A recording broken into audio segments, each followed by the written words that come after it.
നമസ്കാരം മലയാളി വാർത്തയിലേക്ക് സ്വാഗതം. വീണ്ടും മരണ വീട്ടിൽ വച്ച ആ മൃതദേഹത്തിന് മുൻപിൽ നിന്ന് ആ വലിയ അലർച്ച കേൾക്കേണ്ടി വന്നു. നിങ്ങൾക്ക് എന്താണ് വേണ്ടത്, ഒന്ന് മാറി നിൽക്കൂ എന്ന് പറഞ്ഞുകൊണ്ട് നിയന്ത്രണം വിട്ട ബന്ധുക്കൾ. നടൻ സലീം കുമാറിന്റെ മരണസമയത്ത് അദ്ദേഹത്തിന്റെ മൃതദേഹം ഒന്ന് അവസാനമായിട്ട് കാണാനും അച്ഛനൊപ്പം അവസാനമായി കുറച്ച് നിമിഷം നിൽക്കാനും സാധിക്കട്ടെ എന്ന് കരുതി നോക്കി നിന്ന, ഹൃദയം തകർന്നു നിന്ന മകൻ ചന്തു സലീം പൊട്ടിത്തെറിച്ചതുപോലെ സമാന രീതിയിലുള്ള ഒരു സംഭവം കൂടെ ഉണ്ടാകുന്നു. ബ്രേക്കിംഗ് ന്യൂസുകൾ അടിക്കാൻ വേണ്ടി മാധ്യമങ്ങൾ വലിയ രീതിയിൽ തമ്പടിക്കുമ്പോൾ അവിടെ നിന്ന് അവസാന നിമിഷം തൻ്റെ പ്രിയപ്പെട്ടവർക്കൊപ്പം നിൽക്കാൻ പറ്റുന്ന അവസരം നിഷേധിക്കപ്പെടുന്ന അവസ്ഥ. പ്രശസ്ത തെന്നിന്ത്യൻ ചലച്ചിത്ര സംവിധായകരും നടനുമായിട്ടുള്ള ഭാഗ്യരാജിൻ്റെ മരണസമയത്തും സമാന രീതിയിലുള്ള റിപ്പോർട്ടുകൾ ഉണ്ടായി എന്നുള്ള വിവരങ്ങളാണ് പുറത്തുവരുന്നത്. പ്രിയ സംവിധായകരെ അവസാനമായി ഒരു നോക്ക് കാണാൻ വേണ്ടി വലിയ ജനക്കൂട്ടമാണ് അവിടെ തടിച്ചുകൂടിയത്. പക്ഷേ അവർക്കൊപ്പം തന്നെ ദൃശ്യമാധ്യമങ്ങളും അതിരുകടന്ന മത്സരവും അവിടെ ഉണ്ടായിരുന്നു എന്നുള്ളത് വലിയ നാടകീയ രംഗങ്ങൾക്ക് വഴിയൊരുക്കി. ഭാഗ്യരാജിന്റെ ഭൗതിക ശരീരം ആശുപത്രിയിൽ നിന്നും ആംബുലൻസിൽ വസതിയിൽ എത്തിച്ചപ്പോഴായിരുന്നു ആ നാടകീയ രംഗങ്ങൾ അരങ്ങേറിയത്. ആംബുലൻസിന്റെ വാതിൽ തുറന്ന് മൃതദേഹം പുറത്തെടുക്കാൻ പോലും സാധിക്കാത്ത വിധം ദൃശ്യമാധ്യമങ്ങൾ ക്യാമറകളുമായിട്ട് വാഹനത്തിന് ചുറ്റും തടിച്ചുകൂടി. ഏറെ നേരം ശ്രമിച്ചിട്ടും വണ്ടിയിൽ നിന്ന് മൃതദേഹം പുറത്തെടുക്കാൻ കഴിയാതെ വന്നതോടെ ആംബുലൻസിലുണ്ടായിരുന്ന പ്രശസ്ത നടി രാധിക ശരത് കുമാർ കടുത്ത മാനസിക വിഷമത്തോടെ രോഷത്തോടെ മാധ്യമങ്ങൾക്ക് മുൻപിൽ വന്ന് കൈകൂപ്പി അപേക്ഷിച്ചു, ആക്രോശിച്ചു. സിനിമയാണ് ഞങ്ങളുടെ ജീവിതം, എന്നാൽ ഞങ്ങളുടെ വ്യക്തി ജീവിതം അത് വ്യത്യസ്തമാണെന്ന് നിങ്ങൾ മനസ്സിലാക്കണം. നിങ്ങൾക്ക് TRP മാത്രമാണ് വേണ്ടതെങ്കിൽ ഞങ്ങൾ നിങ്ങൾക്കായി സിനിമകളിൽ അഭിനയിച്ചു തരാം. ദയവായി ഈ ഒരു സാഹചര്യത്തിലെങ്കിലും ഞങ്ങളെ കുറച്ച് സ്വകാര്യതയോടെ വിട്ടു നൽകണം എന്ന് പറഞ്ഞുകൊണ്ട് കൈകൂപ്പുകയാണ് രാധിക.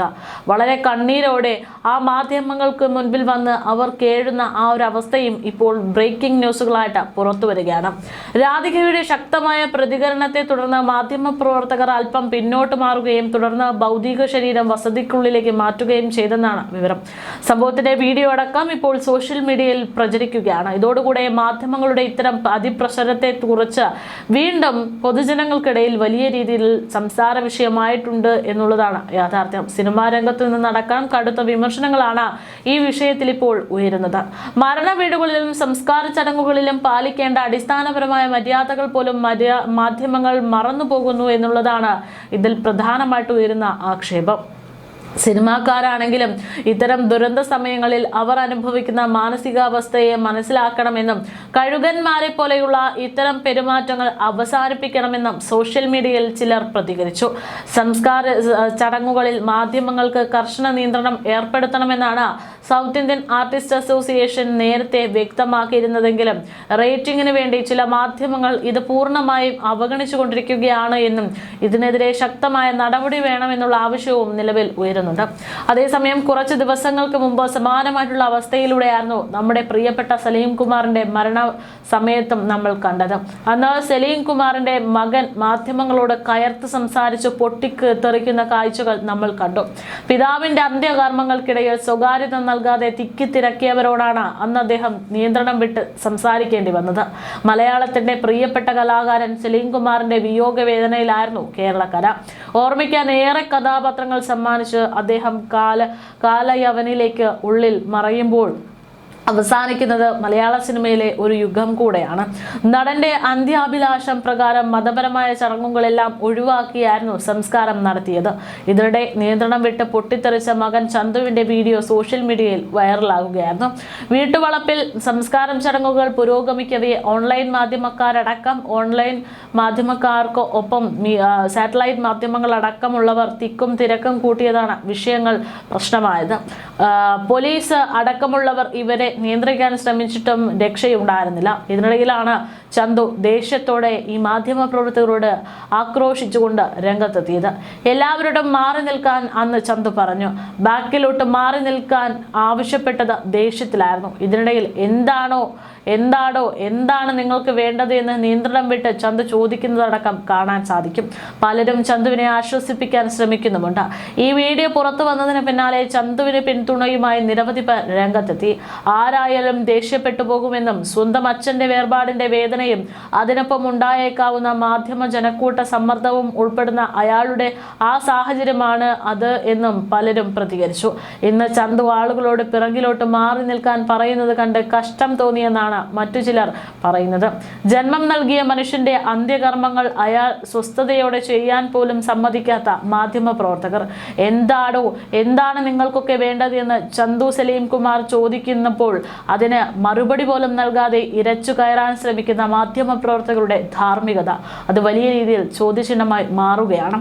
ഉള്ളും പുറവും വിങ്ങി നിൽക്കുന്ന അവനെയെങ്കിലും വെറുതെ വിടുവെന്നും പണ്ടൊക്കെ ഗാനമേളകൾക്കിടയിലേക്കോ ആളുകൾ ഇടിച്ചു കയറുന്ന രീതി ഉണ്ടായിരുന്നു എന്നും ഇതിപ്പോൾ മരണ വീട്ടിൽ പോലും ഇതാണല്ലോ അവസ്ഥ എന്നുള്ള പരിഹാസവും ഉണ്ടാകുന്നുണ്ട്.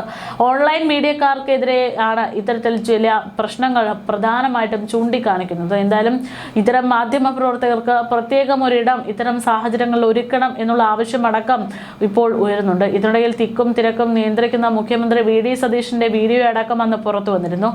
മാറി നിൽക്കുക, കുറച്ച് ബാക്കിലേക്ക് മാറി നിൽക്കുക എന്നൊക്കെ പറഞ്ഞ് അദ്ദേഹം മാധ്യമപ്രവർത്തകരോട് നിർദ്ദേശം നൽകുന്ന വീഡിയോയാണ് അതിൽ വ്യക്തമാകുന്നത്. അതേ രീതിയിൽ തന്നെ ഇപ്പോൾ പ്രശസ്ത തെന്നിന്ത്യൻ സംവിധായകനായ നടനായ കെ ഭാഗ്യരാജിന്റെ മരണസമയത്തും ഉണ്ടായിരിക്കുന്നു എന്നുള്ളതാണ് റിപ്പോർട്ടുകൾ.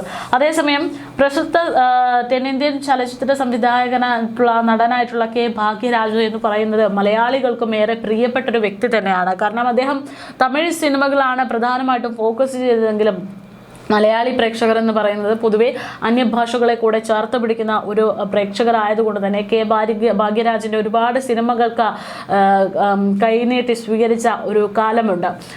അദ്ദേഹത്തിൻ്റെ നിര്യാണത്തെ തുടർന്ന് ചെന്നൈയിലെ അദ്ദേഹത്തിൻ്റെ വസതിയിൽ അന്ത്യാഞ്ജലി അർപ്പിക്കാൻ വേണ്ടി സിനിമാ രാഷ്ട്രീയ മേഖലകളിൽ നിന്നുള്ള നിരവധി പ്രമുഖരാണ് കഴിഞ്ഞ ദിവസം എത്തിയത്. ഹൃദയാഘാതത്തെ തുടർന്നായിരുന്നു ചെന്നൈയിലെ അപ്പോളോ ആശുപത്രിയിൽ വെച്ച് അദ്ദേഹത്തിന് അന്ത്യം സംഭവിക്കുന്നത്. ഇദ്ദേഹത്തിൻ്റെ വിയോഗം അത് തമിഴ് സിനിമയ്ക്ക് ഏറ്റ ഏറ്റവും വലിയ നഷ്ടം തന്നെയാണ് എന്നും പറയേണ്ടി വരുന്നു. 2 ദിവസം മുൻപ് ഗോവയിൽ വെച്ച് നടന്ന നടി ഖുഷ്ബുവിൻ്റെ മകളുടെ വിവാഹത്തിൽ പോലും ഊർജ്ജോജ്വലനായിട്ട് നിന്നിരുന്ന അദ്ദേഹം ഇത്ര വേഗം മരണപ്പെടും എന്ന് ആരും സ്വപ്നത്തിൽ പോലും ചിന്തിച്ചതല്ല. നീണ്ട 40 വർഷത്തെ വിവാഹ ജീവിതം നയിച്ചവരാണ് ഭാഗ്യരാജും ഭാഗ്യ പൂർണിമയും. മോഹൻലാലിൻ്റെ ആദ്യ നായികയാണ് നായികയായിരുന്നു ഇവർ. പിൻകാലത്ത് പൂർണിമ ഭാഗ്യരാജ് എന്ന പേരിൽ ഇവർ അറിയപ്പെട്ടു. ഇവർക്ക് 2 മക്കളാണ് ഉള്ളത്. ഭാഗ്യരാജും പൂർണിമയും പരിചയപ്പെടുമ്പോൾ അവർക്ക് പ്രവീണ എന്ന് പറയുന്ന ഒരു ഭാര്യയുണ്ടായിരുന്നു. പക്ഷേ ദൈവനിയോഗം മറ്റൊന്നായിരുന്നു. മഞ്ഞപ്പിത്ത ബാധയെ തുടർന്ന് പ്രവീണ മരിക്കുന്നത് വളരെ ചെറുപ്പത്തിലാണ്. അവർ ജീവിച്ചിരുന്ന നാളുകൾ മുതലേ പൂർണിമയ്ക്ക് ഭാഗ്യരാജിനെ അറിയാമായിരുന്നു. അദ്ദേഹത്തിൻ്റെ ആദ്യ ഭാര്യയും അവൾക്ക് സൗഹൃദത്തിലുള്ള ഒരാളായിരുന്നു. അങ്ങനെ 1980കളുടെ തുടക്കത്തിൽ തന്നെ അറിയപ്പെടുന്ന നടിയായിരുന്ന പൂർണിമ അദ്ദേഹത്തിൻ്റെ ജീവിതത്തിലേക്ക് വരുന്നു. ഒരു സിനിമയിൽ അവസരം ചോദിക്കാൻ അവർ ഭാഗ്യരാജിൻ്റെ അരികിലെത്തി. തനിക്ക് പറയാനുള്ള കാര്യങ്ങൾ പൂർണിമ ഇംഗ്ലീഷിൽ അവതരിപ്പിച്ചു. ഓക്കെ, സി യു എന്ന് പറഞ്ഞ് ഭാഗ്യരാജ് നടന്നു നീങ്ങി. ഈ പ്രതികരണത്തിൽ പൂർണിമ അല്പം വിഷമം നേരിട്ടിരുന്നു. പിന്നീട് ഡാർലിംഗ് ഡാർലിംഗ് ഡാർലിംഗ് എന്ന സിനിമയിൽ നായികയാവാനും വേണ്ടി ഭാഗ്യരാജ് പൂർണിമയെ സമീപിച്ചു. ഈ കൂടിക്കാഴ്ചയിൽ ഒരിക്കൽ ഭാഗ്യരാജ് തന്നോട് പ്രതികരിച്ചതിനെ കുറിച്ച് പൂർണിമ ചൂണ്ടിക്കാട്ടി. യഥാർത്ഥത്തിൽ പൂർണിമ പ്രതീക്ഷിച്ചതുപോലെ ഇഷ്ടക്കേട് കൊണ്ടുള്ള മടക്കമായിരുന്നില്ല ഭാഗ്യരാജിൻ്റെത്. തനിക്ക് പൂർണിമ പറഞ്ഞ ഇംഗ്ലീഷ് ഒരൽപ്പം പോലും മനസ്സിലായില്ല എന്ന് അദ്ദേഹം തമാശയിൽ പറഞ്ഞത് ഇപ്പോൾ സോഷ്യൽ മീഡിയയിൽ വൈറലാണ്. അതിൻ്റെ വിമുഖത മറച്ചു പിടിക്കാൻ വേണ്ടിയായിരുന്നു അന്ന് പൂർണിമയ്ക്ക് മുഖം കൊടുക്കാതെ ഭാഗ്യരാജ് നടന്നു നീങ്ങിയതെന്നാണ് പിന്നീട് വാർത്തകൾ പുറത്തു വന്നത്. ആ തെറ്റിദ്ധാരണ അവിടെ അവസാനിക്കുകയും ചെയ്തു. തെറ്റിദ്ധാരണ മാറിയ ശേഷം ഈ ബന്ധം ഒരു നല്ല സൗഹൃദത്തിലേക്ക് വഴിമാറി. അങ്ങനെ 1983 ഭാഗ്യരാജിന്റെ ആദ്യ ഭാര്യ പ്രവീണ രോഗാവസ്ഥയ്ക്ക് കീഴടങ്ങിയ സമയത്ത് മാനസികമായി തകർന്ന ഭാഗ്യരാജൻ അന്ന് പൂർണിമയ്ക്ക് മികച്ച പിന്തുണ നൽകുകയായിരുന്നു. മനസ്സിലെ ദുഃഖത്തിൽ നിന്നും ഒരു ചെറിയ ഇടവേളയിലെങ്കിലും ലഭിക്കട്ടെ എന്ന് കരുതി അവരുടെ ഫ്ളാറ്റിൽ നടന്ന ദസറ ആഘോഷത്തിലേക്ക് പൂർണിമ ഭാഗ്യരാജിനെ കൂട്ടിക്ഷണിച്ചു. ഈ ആഘോഷത്തിന്റെ ചരിത്രവും മറ്റും ആഴത്തിൽ ചർച്ച ചെയ്ത അദ്ദേഹത്തിന് ഈ ബന്ധം പുത്തൻ ഉണർവ് സമ്മാനിച്ചിരുന്നു. അങ്ങനെ പൈങ്കിളി പ്രണയം അവകാശപ്പെടാനില്ലാത്ത ദമ്പതികളായിട്ട് ഭാഗ്യരാജും പൂർണിമയും മാറി. പരസ്പരം സ്നേഹത്തിലും ബഹുമാനത്തിലും ഊന്നിയിട്ടുള്ള ബന്ധമായിരുന്നു ഇവരുടേത്. 1984 ഫെബ്രുവരി 7 പൂർണിമയും ഭാഗ്യരാജും വിവാഹിതരായി. ചലച്ചിത്ര നടിയായിരുന്ന ശരണ്യയും സംവിധായകൻ ശന്തനുവുമാണ് അവരുടെ മക്കൾ വിവാഹം കഴിഞ്ഞതും മക്കൾ രണ്ടുപേരും വളർന്നു വലുതാകുന്നതുവരെ പൂർണിമ അഭിനയത്തിൽ നിന്ന് പൂർണ്ണമായി വിട്ടുനിന്നു. അങ്ങനെ ഭർത്താവിന് വേണ്ടി ജീവിച്ച അവരെ വിട്ടുപിരിഞ്ഞിരിക്കുകയാണ് ഇപ്പോൾ ഭാഗ്യരാജ്. എന്തായാലും മലയാള സിനിമയ്ക്കും അതുപോലെ തന്നെ തമിഴ് സിനിമയ്ക്കും ഒരേപോലെയുള്ള തീരാ നഷ്ടം അത് ഓരോരുത്തരും ഇപ്പോൾ ചർച്ച ചെയ്യുന്നതിനിടയിലാണ് ഇപ്പോൾ അദ്ദേഹത്തിൻ്റെ മരണ അനന്തര ചടങ്ങുകളുമായി ബന്ധപ്പെട്ടിട്ട് മാധ്യമപ്രവർത്തകരുടെ ഇരച്ചുകയറൽ അതും വലിയ വിവാദങ്ങൾക്ക് വഴിവെച്ചിരിക്കുന്നത്.